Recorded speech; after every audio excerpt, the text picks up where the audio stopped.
Hey, everybody. This is Chris. And Kathy. We wanted to take a minute to thank you all for tuning in. We appreciate every listener and are grateful for this platform. Please help us share our vision by subscribing to our show through your favorite streaming app.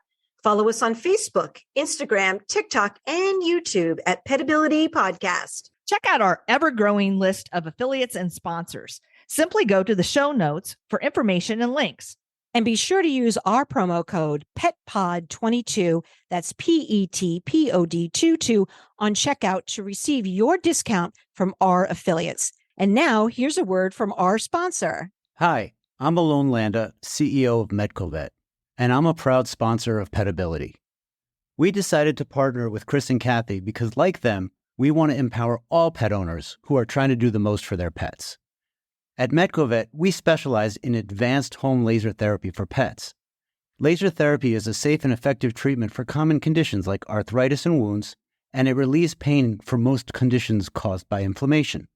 With Medcovet, pet owners can perform this treatment at home while receiving support from experienced clinicians. If you think your pet would benefit from healing at home, visit medcovet.com, and one of our clinical experts will work with you to determine if home laser therapy is the right fit for you and your pet. Tell them Petability sent you.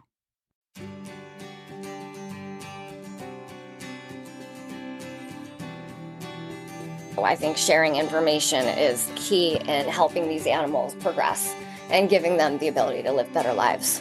Welcome to Petability. I'm your host, Kathy Simon, certified veterinary technician and certified canine rehabilitation practitioner.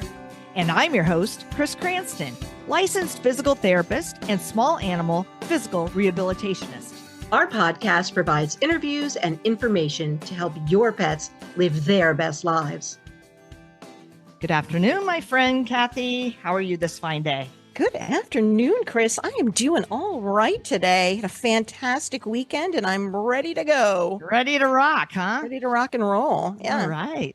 Well, we're recording this particular episode in December and it is going live on Christmas Eve. And we had discussed that we really want to end our wonderful 2024 with a sense of gratitude and thankfulness, with a feel-good story for our audience. As we were discussing this, one person came to mind, and that was Naja Muller of Tonka's Journey. So we reached out to her, and thankfully she said yes. I'm really excited to talk with Naja today because I think she's a kindred spirit. She's the devoted mom of a pack of incredible Handi-Capable rescue bullies, and is the heart behind the inspiring Instagram present, Tonka's Journey. She's given us a window into the lives of her remarkable pups, showing the world what it means to love and nurture and celebrate pets with physical impairments. And, you know, Chris, when we started this podcast, one of our core missions was to share the stories of pets with disabilities living their best, most vibrant lives. The more we talk about the dog in the wheelchair or the three-legged wonder, the more we normalize their existence as perfectly imperfect beings. These animals are not broken. They are extraordinary. Their stories teach us resilience, adaptability, and determination in ways that leave us humbled. And I personally deeply admire the inner strength of the blind dog navigating the world with courage, and the adaptability of the two or three-legged dog running like there's nothing that can slow them down, and the sure determination of a dog in a wheelchair who refuses to let limitations define their life. You know, they teach us beauty, not just in their spirit, but in every step of their journey. And Tonka's Journey just isn't just an Instagram page. It's a movement, a celebration of resilience, inclusivity, and this unshakable bond between the humans and their beloved companions. Through Tonka, her undeniably joyful, Handi-Capable dog, Naja's created a beacon of hope for pet owners navigating, similar challenges. So I'm really honored to speak with her today and to learn more about her Handi-Capable pack. And so I think we should all be prepared to be moved and inspired and reminded of the transformative power of unconditional love. So welcome to the show, Naja Muller. Yes, welcome, Naja. We are so happy to have you here. Thank you so much for having me. This is an honor. I've been, listening to your guys' podcast for quite some time, and it's really an honor to have me on here. And your introduction, already got me teary-eyed a little bit. So, Aw. Naja, I think the first question, and this is the world wants to know this, okay? Mhm. Why are your dogs so cute? I don't know. Why are they so cute? I don't know. It's tough. It's really tough. It's an unsolved mystery. They're just every one of them. I want to squish them. Every single one. And I swear they just get cuter and cuter and cuter. And Tonka, the most adorable little marshmallow I've ever seen in my life. I know. I love how you call them a marshmallow. Before we get too far into this, I just want to thank you. You mentioned that you listen to our podcast and you have been an avid supporter of our show. And you've also given us wonderful recommendations of other interviewees that we've taken you up on, and one of those is 3D Pets that we talked with recently. So thank you. I truly feel that this has been a collaboration, and it's high time we got you on this show. I think sharing information is key in helping these animals progress and giving them the ability to live better lives. Do you want to start off, Naja, by telling us about Tonka? Tell us a little bit more. What's his story? How did you get him? He was bred by inexperienced breeders, and they gave him up to a rescue down in Texas because they didn't have the capability financially or the know-how, the education, anything on how to take care of a dog with the disabilities that Tonka had. And what he has is called congenital bilateral elbow luxation. So he was born with severe deformities in his elbows, obviously on his front legs. Then there was slight wrist deformities in there as well. He came to Connecticut like February, March, I believe, to a foster home with two amazing women, one who actually happened to be a human physical therapist. From there, the woman who ran the rescue project, Precious Rescue, was working at Cornell in Stamford, Connecticut. So she had a connection there and was able to get Tonka in to be seen. They referred him to the mothership, which is at Cornell University in Ithaca, where Dr. Kei Hayashi took on his case and was able to perform a life-changing surgery for his elbows. So they corrected the deformation. He has titanium rods in his legs and screws and stuff like that because they had to straighten everything out. And at that point, I believe there was like very few surgeons in the world that were capable of doing this surgery. Because a lot of times dogs like Tonka who come into rescue organizations don't make it. And I'm glad that they saw the value in his life and sent him here, because now he's really living it up. So kudos to the rescue who said, okay, this dog has value and we're going to do our very best. And boy, you had so many people on your team once he got up here. It's amazing. Yeah. And I hadn't even met him yet at this point. Right. You hadn't even met him. Yeah. There were so many people pulling for him. He was able to get this life-changing surgery, and he had amazing foster moms that really could help facilitate his rehabilitation post-surgery. So he got through the therapy good. During this time that I hadn't met Tonka yet, I had my own dog, Trip, who was 11 years old, and we had received a terrible diagnosis of late-stage osteosarcoma. So that was kind of my introduction into having a special needs pet in my life.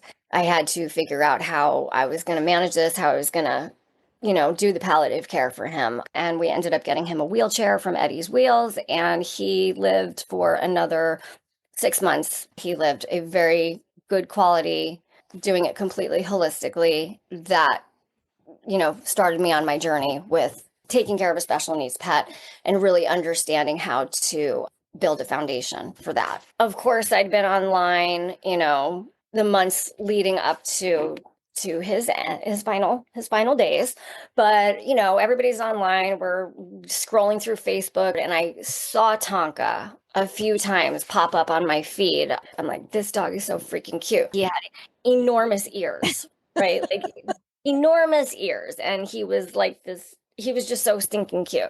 So I saw him, and I was, ogling him over the internet. And after Trip had passed away and I went into my depression like we all do, my friend Beth, she was like, hey, do you want to meet Tonka? Because it'll just cheer you up, just meet him. I'm like, okay, yeah, I'd love to. I'd love to have a little puppy play date just to kind of liven my spirits a little bit after losing my heart dog. So I went to go meet Tonk. I got to spend the day with him at this woman Maria's house, and they had a pool, and I got to get in the pool with him and do some physio with him in the pool.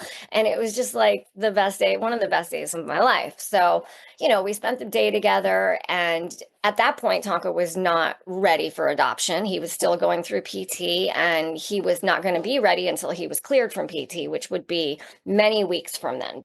I was intrigued, to say the least. I was intrigued. And then you only thought about him 24 hours a day, 7 days a week, right? Exactly. But another thing kind of happened between June, the day that I first met him, and the day that he came to live with me. Roxy, who ended up being his like mama / big sister, she was a dog that I was not prepared to take on. I had known her over the course of her life, and she'd been in and out of different foster homes, different homes. She was at Connecticut Humane Society. That's where I originally had met her years and years ago. So right around 4th of July, I got word that she was in a situation in a foster home that basically said we can't keep her anymore, and they were gonna, throw her out on the street. She'd been through a lot. She'd been bounced around and, not given the best chance that she could have had. So I went and I pulled her from the foster home that was no longer able to keep her, and I put her in my car. And at that point, I wasn't ready for a dog. The plan was to take her to my best friend's kennel. She had a doggy daycare at the time, when I was going to, bring her there, and we were going to eventually find her a foster home. That was the plan. Picked her up at her old foster's house, threw her in the car. She sat in my car. She gave that sigh that they all give when they're like, okay. The freedom ride. Yeah, exactly. Like that. And my plan was, I'm just going to take her to my house, let her decompress for a few hours, and then I'm going to take the drive down to the kennel and board her there. Mm-hmm. That was the plan. That never happened. She came to my house. She never left. And there was a reason for that. She was an integral part of Tonka's rehabilitation. It was meant to be, right? It was meant to be. She helped him. He helped her. And I just find it fascinating that they just connected on this level. Absolutely. People always talk about their heart dog and everything else, but I feel like all my dogs are my heart dog. I really do, because I have these special connections with each of them. And beginning of July, Project Precious reaches out to me to see if I'm interested in adopting Tonka, because he is about to be cleared for his physical therapy. He's about to be ready to take on the world. And I said, yeah, of course. Of course I will. Tonka came to do a trial with me, which I knew, a trial schmile, like whatever, not going to be trialed. He was staying. I knew that right away. So the beginning of August 2017, Tonka came and, left his mark on my home. And, like I said, it was me and Roxy and now Tonka, and, the great adventure was beginning. Yeah. Another thing about Tonka, I don't know if you know, he was actually featured on the Dodo while he was still with his foster moms. They actually did a couple stories on Tonka. They did when he first, came up to Connecticut. They did another story on him after he had surgery, and then they did a follow-up story after he was adopted by me. So he's been featured on the Dodo multiple times, and they do highlight his time with his foster moms and the rehab that he did with them. So there's a link to that video in my bio on my Instagram and my TikTok pages. In Connecticut, there's a local Lauren's Crazy Pet Show, and it was, I think it was on News Channel 12 every Sunday or something like that. So she did a segment on him as well. He was on the cover of Connecticut Dog Magazine. So yeah, he's been around. Well, Naja, maybe you need to socialize him a little bit more. It doesn't sound like he's really getting the enrichment and, right, contact with others that he should. So that's so sad. Yeah. Yeah. He's just, he's in a closet in my home. So who else is currently in your pack? Who else is currently in my pack? So I've got Tonka, I've got Quinn was the next one to come in. So after, Roxy was here. So Roxy was here. Like I said, I want to give her credit where credit is deserved, because without Roxy, I don't think Tonka would be as capable as he is now. She was such an integral part of his physical therapy. I did as much as I could with him as a human, setting up the cones and getting him up on, the different balancing devices and doing the hydrotherapy, like doing all those things is great. But there's nothing like another dog who is able to motivate another one to do those quick movements and build the strength in ways that, like, our human physical therapy techniques, I don't believe that they can touch. I agree with you. Even as a rehabber, I think that we do our best to set up situations to try to mimic real life scenarios and do it in a staged, gradual way. But there's nothing that, like you said, mimics life like doing real life things. And what is one of the greatest things that dogs love to do is play, whether it's playing with another dog or playing with toys or their people. I mean, all are motivated by different things, but that is just wonderful. And even going back to puppies, they say, if they have litter mates, they typically tend to be, much more, I think, aware of their bodies and have decreased injuries and things like that as they get older, just because of that interaction with their fellow brothers and sisters. So, as a PT for people for a lot of years, it's something that we all struggle with, because you try to prepare for like that return to sport and all of that, but not until you get onto that court or field is it the same. Right. Oh, absolutely. I mean, I was an athlete my whole life. I was a circus performer. I was a ballerina. So, it's getting back into those real life activities. Right. Yep. We've told the story a couple of times about this dog that we rehabbed that had, not sure if he was officially diagnosed with a fibrocartilaginous embolism or if he had a cervical disc, but in any case, he was paralyzed from the lower part of his neck down. And we had worked with him for months and months and months. And he would walk in his wheelchair and he was doing really well, but he wouldn't take that first step on his own without support. And the first day that he took his first step, he saw a golden retriever in the waiting room and he couldn't resist. He just took that first step towards her and she was like, "Hey," and he was like, "Hey." And then I pulled it together like, oh, I knew this was going to happen. And then I cried all the way home because he took his first step. But that's what motivated him. He wanted to see this dog and he's like, "I'm going to do it." And he took that first step. And once he realized his body could hold him, there was no turning back after that. Right. Yeah. It's like the determination that they have. It's like, Right. It's so much more like with Macy, she, out of all three of the busted bullies, she was like kind of the most reserved and the most timid. Like Summer has been, a firecracker since day one, since before she even came here. But Macy was, a bit like scared and reserved, and like the world was very big to her. But the moment the other dogs kind of showed her like, "Hey, you're a part of the pack," like she really opened up, and to see that determination in her eyes to be able to do what the other big dogs are doing. Yeah. It's like the coolest thing to watch. We have the four dogs. The way our living room is set up, we have a giant, sectional couch, and it is a playground for the dogs. I have dog beds, like those, memory foam pads, basically. They're not bolstered or anything, they're all flat. And I have those bordering the couch on both sides because it's WWE in here, and there's dogs flying around my living room all the time, and they're smashing onto the ground, and they have complete safety around them. It's all a safe zone. So, watching Macy understand that, like, this is an area that's safe for her. She can feel safe to do these things, not just with her environment, but with the other dogs that she's playing with too. And the motivation to be able to fly around like the other dogs do is just like the coolest thing to watch. To summarize, you have Tonka, you have Summer, Quinny, and Macy, right? Yeah. Those are the four bullies. Yeah. In January, Quinn came to us, and she was a normal dog. She didn't have any physical disability. Like, she is just the most amazing dog.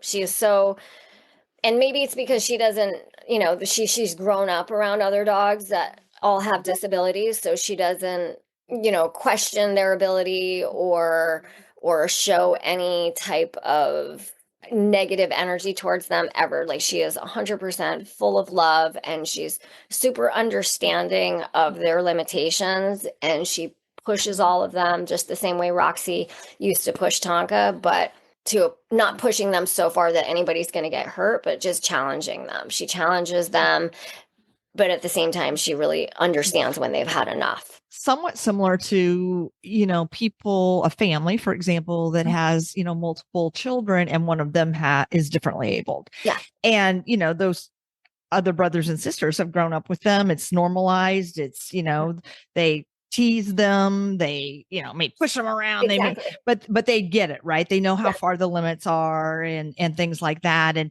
like you said before, not only do I feel like it's great motivation, but it's also like just takes their mind off of their, different abilities, I guess. Like that fear may go away, right? Because they're focused on the play, or they're focused on, oh my gosh, you're the, kind of thing. And so they forget about being maybe scared, like in Macy's case, in the early days and things like that. Of course, as pet parents, we need to be responsible for their safety. As you said, you created this environment. But I think that even dogs and people that move differently, we tend to think that they're fragile. Yeah. And of course, with Tonka, after a surgery, we always have to protect the surgery and make sure that we have the best outcome. But then at a certain point, why did you do the surgery? So that he could move and be integrated into the pack and so on and so forth. Exactly. So we got Quinn. She came to us at I think she was like 8-9 weeks old when she came in, and Tonka is reactive to other dogs. So we did a very slow introduction. Obviously crates were used a lot to make sure nothing crazy happened. And it took about, I would say, 3 weeks to a month where we were comfortable, where they were comfortable with each other. And then after that, it was just, Quinny was in love with Tonka. She couldn't get enough of Tonka. And it was just her and Tonka up until the summer of 2022. And that's when summer came to us in the summer of 22 from Texas. Again, meant to be. Exactly. So Summer, her story, quick. She, because of Tonka's journey, we have obviously, a good number of followers on there, and a lot of these followers have been with us since the beginning. And when a few different people had seen Summer on a page called The Powerful Rescue, which is a rescue based down in Texas, completely unrelated to the rescue that Tonka came from in Texas. They saw Summer and they started tagging me saying, "Oh, Tonka's journey, you'd be the best. This dog is just like Tonka, blah, blah, blah." Right? So I, of course, inquired. I reached out. They were recruiting you. They were. They were. I reached out to Steph from Powerful Rescue because I saw Summer and fell in love with her immediately because she's like the prettiest pitty ever, and told her my story. And she obviously saw my page, and it was like we were kindred spirits. We were just connected right away. And that was a magical situation where, two like-minded humans, we were able to come together to provide a better life for a dog. So Summer was driven out here from her foster in California in the summer of 22. And it took a little bit more than a week for Tonka to accept her into the pack. Summer is kind of a lot in the beginning, but once we got past that little, burst out of the gate, her and Quinn got along great. And then Tonka accepted her. And I can't imagine that it's not because he doesn't recognize the similarities that they both share. Because then fast forward when Macy came to me also from the Powerful Rescue, and Macy was a dog for free on Craigslist or something. So some Good Samaritans knew that, okay, this dog has major disabilities. So we're going to reach out to this rescue that we know of that could possibly take her. So they reached out to Stephanie. Stephanie, the moment she got the call from them, she reached out to me to say, "Hey, what's one more?" Right? Okay, what's one more? She sent me the pictures and the video of Macy, and I said, "Yeah, I'll come get her. Let's make it happen." And then I went down to Texas. I picked her up, this past spring. flew her back up, and I was planning on doing this like slow introduction with Tonka, slow introduction with the other dogs. But by accident, Tonka met Macy on the very first day she was here, and it was magical. He accepted her immediately. Like there was no huffing and puffing, there was no nothing. Like I couldn't have imagined like a better situation. So That's fantastic. yeah, That's it was fantastic. amazing to me. So that sums it up. So we've got the 4. Now, Yeah. Macy, she has the similar condition, right? She also has the congenital bilateral elbow luxations, correct? Yeah. So I think Tonka, he probably had the least wrist deformity out of the 3. They're all congenital bilateral elbow luxation, but they all have varying degrees of wrist abnormalities as well. So Tonka's, his arms were kind of pulled in. So he would walk around in this little he would like army crawl and have his front arms would be like in an 11. They would be like 2 parallel lines, and his wrist kind of flared out to the right slightly, or one out to the right, one to the left. They flared outwards, and then that was all straightened out and corrected through his surgery at Cornell. I took Summer up to Cornell after she'd been, we waited a long time on the waiting lists. So by the time she was seen, and the same thing kind of happened with Macy, by the time they were able to fit us in, the window had already passed of the capability to have a successful outcome for their surgeries if they'd been able to have surgery. Summer, her abnormality, her elbows, again, her wrists flare out a bit more, and she wasn't as flat down to the ground as Tonka was. Tonka's chest was like on the floor, like he couldn't push up at all, and Summer is like, she can kind of push herself halfway up, if that makes sense. So she can like walk around on the front legs, but they're stuck underneath her, and they're not even like halfway straightened out underneath her. Right. Whereas Macy, her arms look like they're backwards. Yeah, when you look at her CAT scans, her little arms look like sea creatures. And the specialists up at Cornell, they told us that, okay, yeah, we can we can reset the bone, we can straighten her legs out. But because of the development of the soft tissue, the muscles, the fascia, everything that's already developed and it's really tight at this point, it's kind of set where it's going to be. They would have to cut through all that, and cutting through the muscle is a very painful procedure. And there's no guarantee that any of that would heal properly to the point of function. So she could have straight legs with muscles that don't work. So kind of what's the point in having surgery? Right. So I have a question. Like, a lot of pain. Yeah. Well, and that's kind of what led me to this question. So have you been assured that even though they have these congenital malformations, I guess we'll call them, that they don't have pain? Because I think that's the concern of a lot of the public, right? Seeing, these things that don't quote look right to the average person. And then I think we always assume that there's pain associated with that.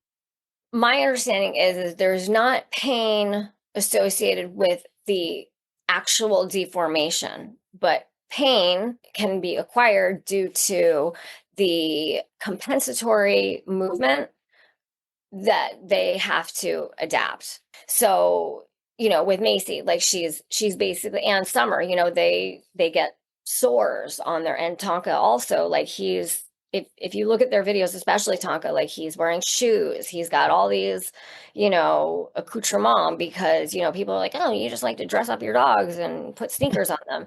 No, I'm doing it because it's serving a purpose. It's actually protecting their limbs from, getting all chewed up from scraping against the ground, because they're not walking on their feet. They're walking on their wrists, or they're walking on their elbows, and that skin, that tissue, is not meant to stand those kinds of forces. Exactly. And so, there's many things that that lead to that. And we have to protect the skin, not just in differently able dogs or when they have deformations, but, post-surgery or injury or what have you, it's always a concern. So Tonka, because of his surgery, he is now in a more anatomically correct position with his back, with the placement of his legs, like everything else. So out of all the three of them, he is in the most anatomically correct position for daily activity, like walking and sitting and everything else.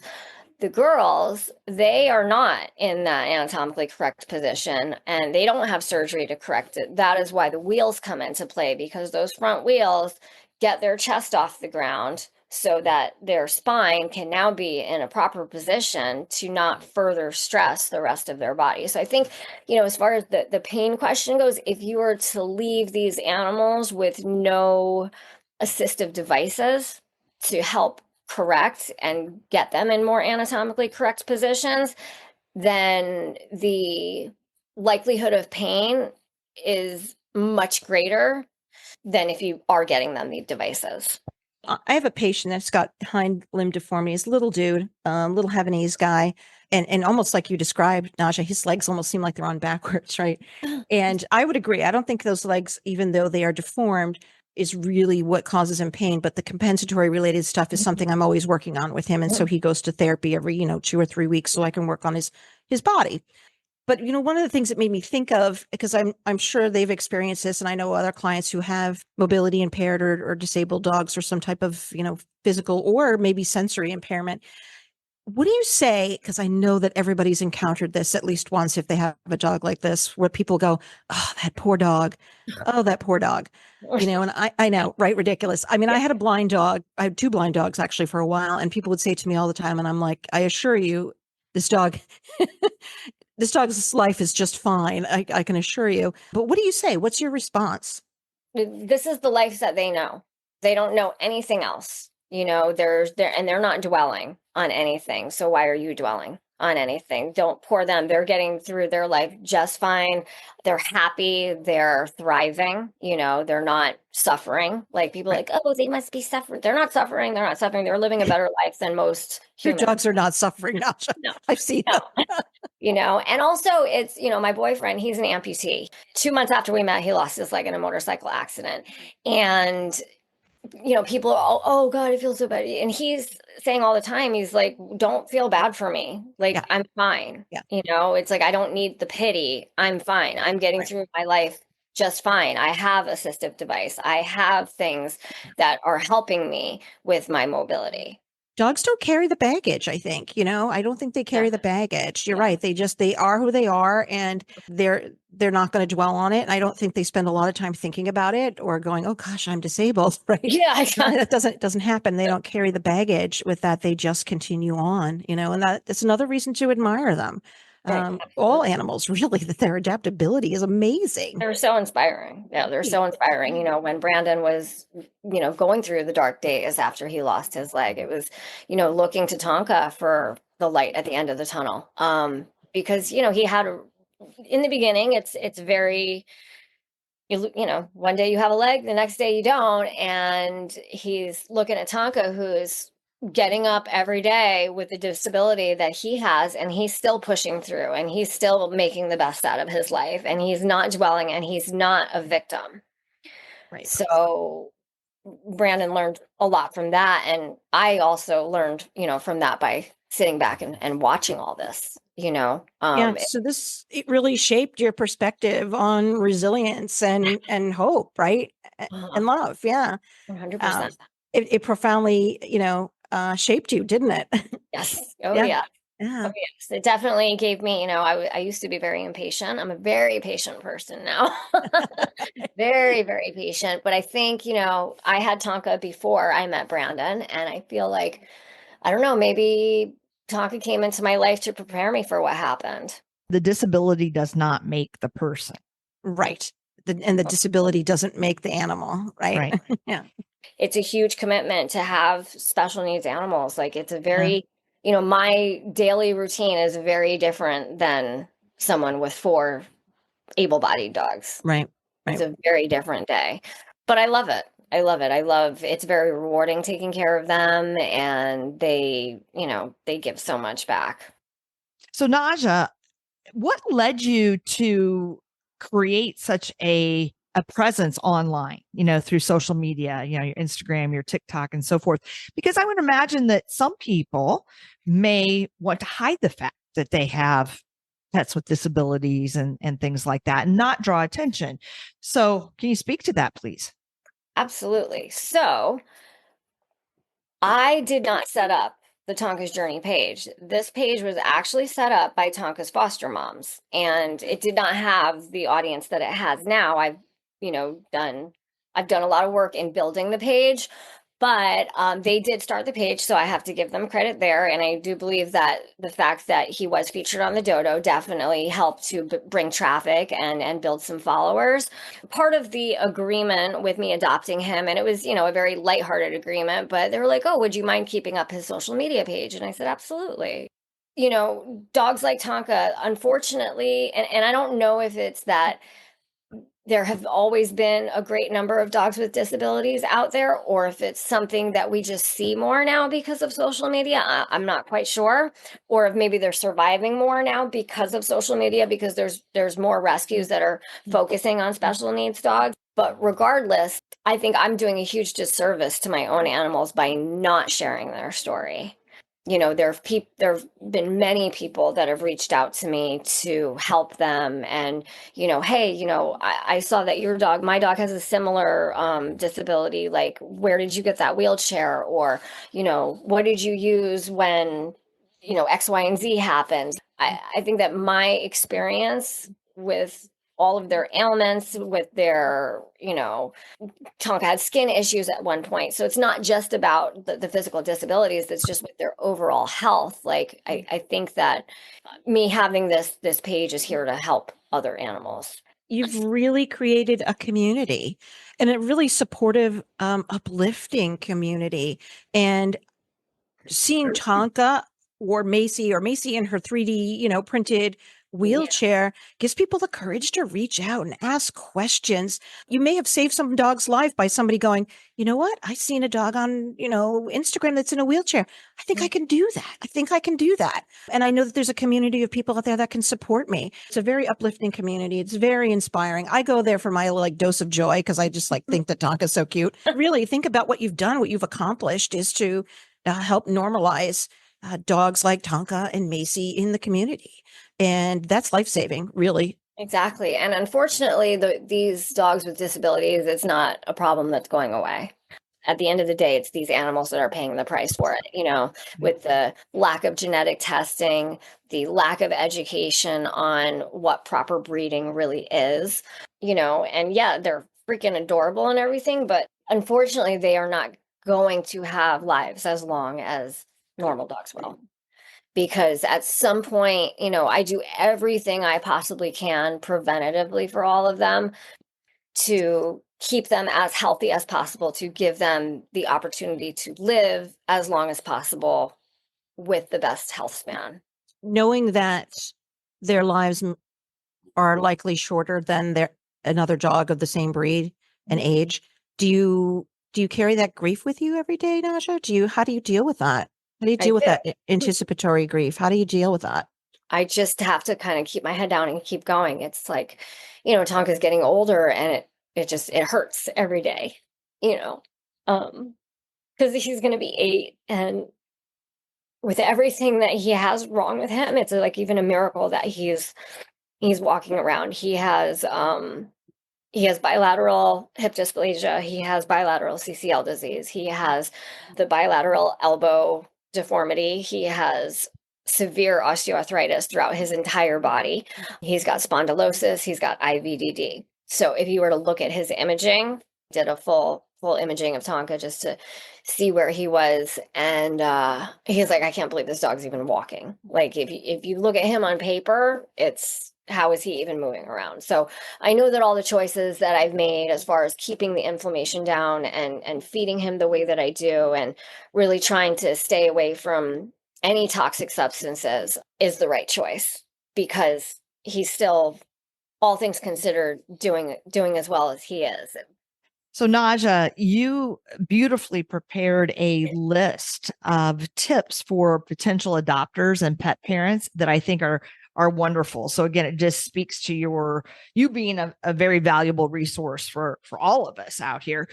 The first one is understanding the commitment, because obviously it takes more commitment on many levels than perhaps adopting a quote normal dog. But I also argue that these quote normal dogs oftentimes may have behavioral issues, or, we're always dealing with something. There's always something, right? There's always something. But before you adopt any pet, yes, you have to realize what your commitment is and educate yourself. The second was start with a solid health foundation.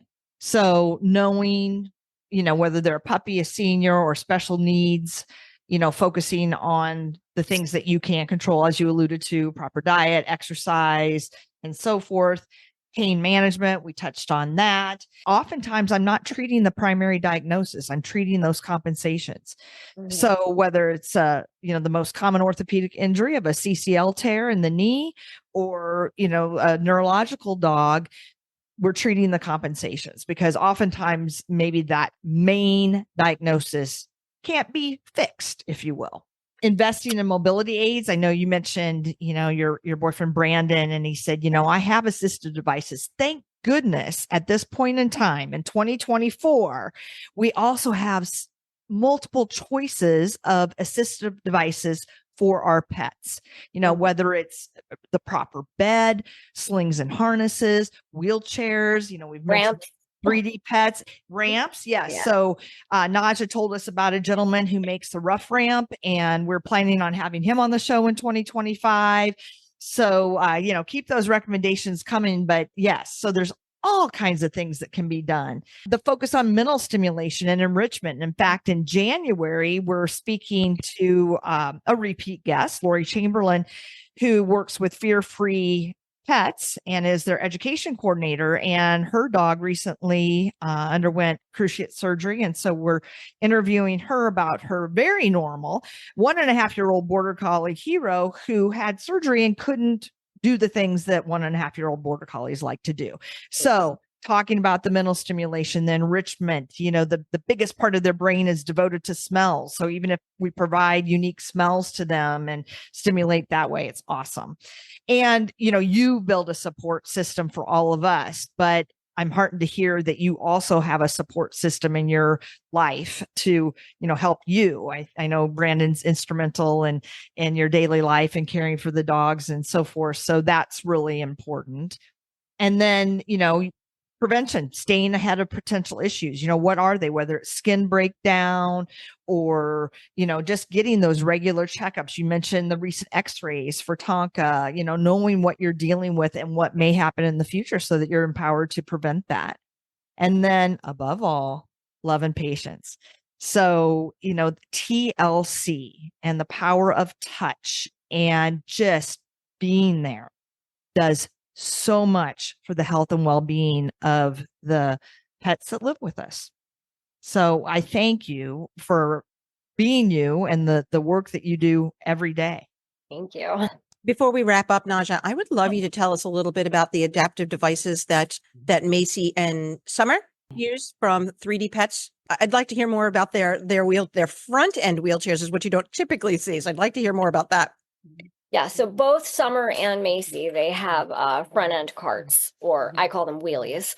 They got their front wheelies, and it's like a trike setup. So there's a wheel in the front, and then there's, 2 wheels to make on either side to make a triangle, and there's a vest that is 3D formed to their body. So the way that we go about getting these devices made is I personally take my dogs into 3D Pets, and 3D is able to do a scan with their iPhones. There's a program on the iPhone that allows them to do a 3D scanning of the body of the dog or animal or whoever they're creating a device for, and they create a vest that is structured with 3D printed. It's all 3D printed material, like the whole kit and caboodle is for the most part, and it's all waterproof. They can wear their devices in the water, which is awesome. And they get around like their little front instead of front legs. So there's a bunch of dogs that have these front devices that don't have front legs. So depending on the animal and what their deformity, disability is, that device will be tailored to fit them to suit things properly. Both Summer and Macy have little slings because they don't have a lack of limbs, they just have deformed limbs.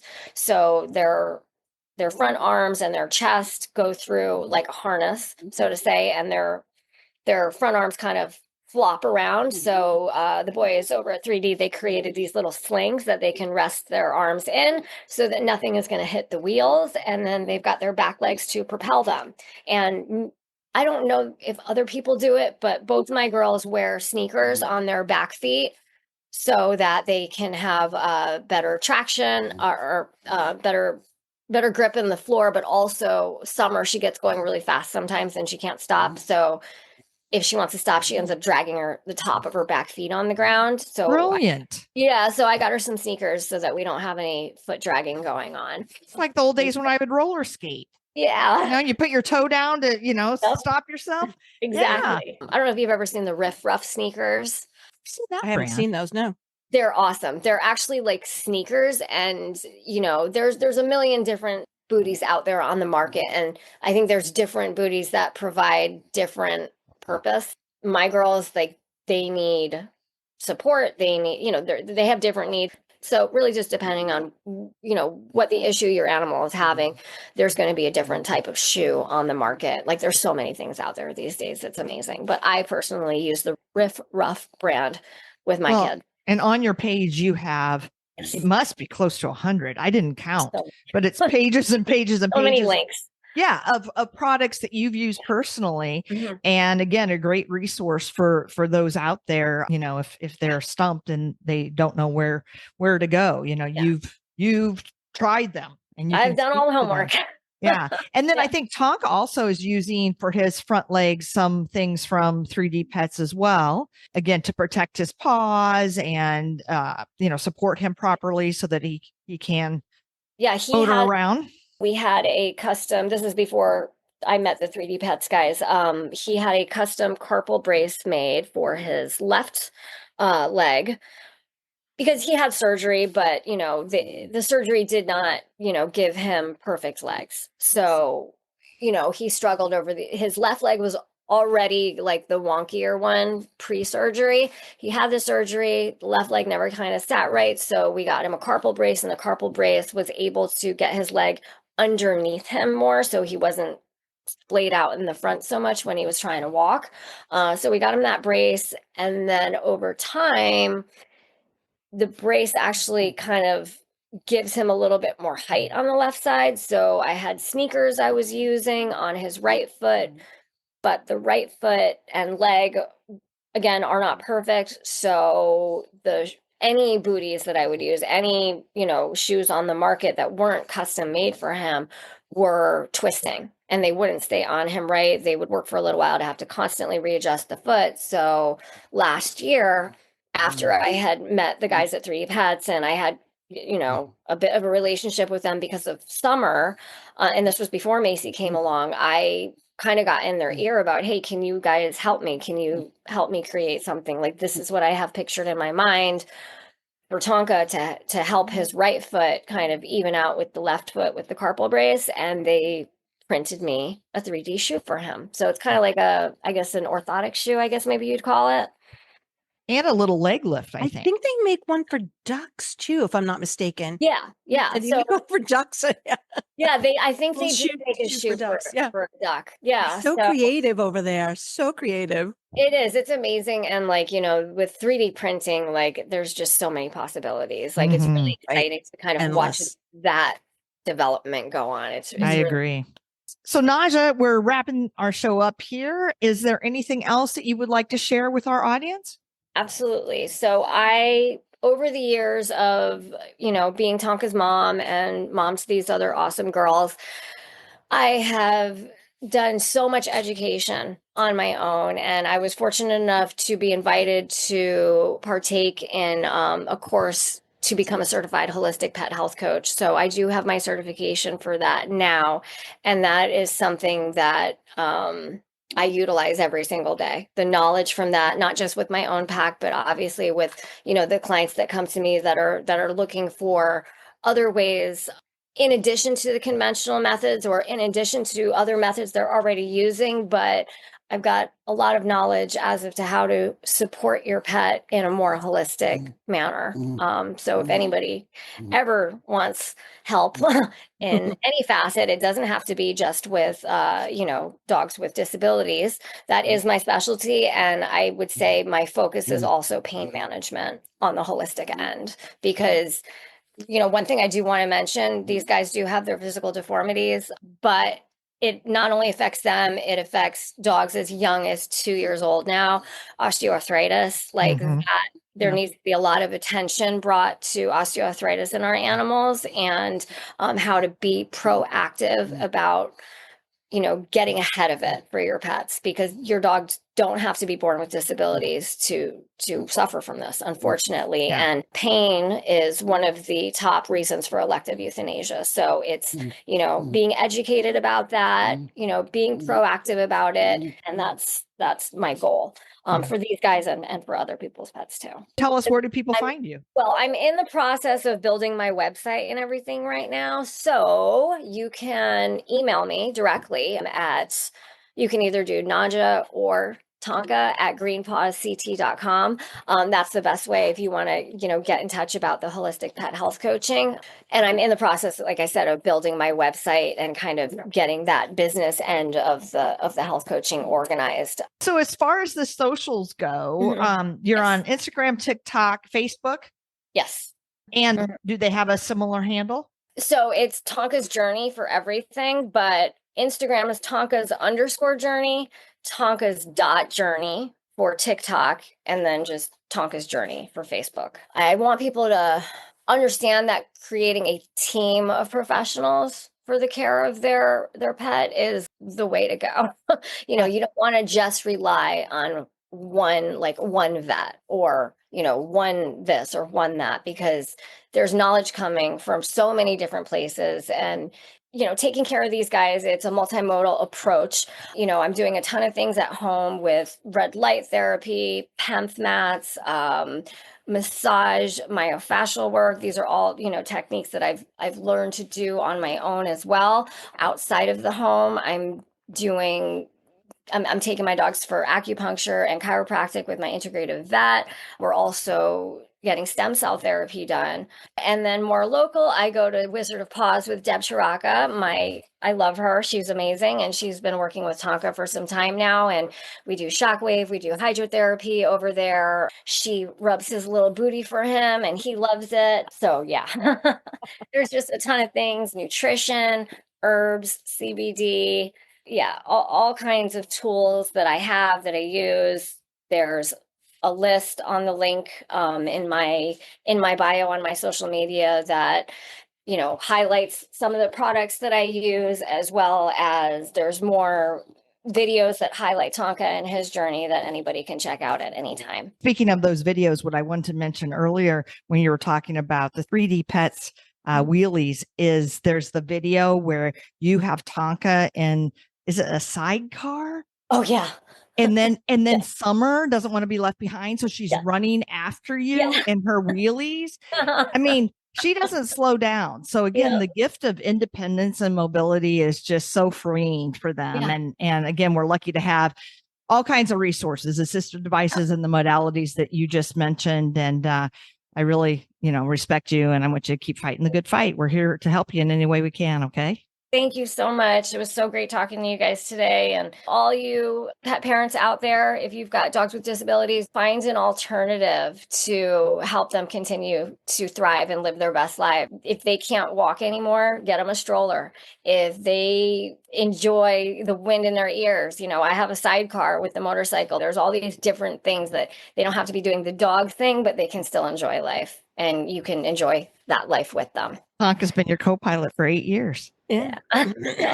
Naja, your influence extends, far beyond your social media posts. You've built a community that uplifts and educates and inspires. and embraces the unique personalities of pets, with open hearts, and your unwavering commitment to animal welfare and finding the beauty, even in tough moments, finding the beauty makes Tonka's journey sort of a cornerstone of positivity in the pet community. So I thank you. You're the queen. Thank you for joining us. We hope you enjoyed our show. Follow us on social media at Petability Podcast. And please check out our affiliates and sponsors.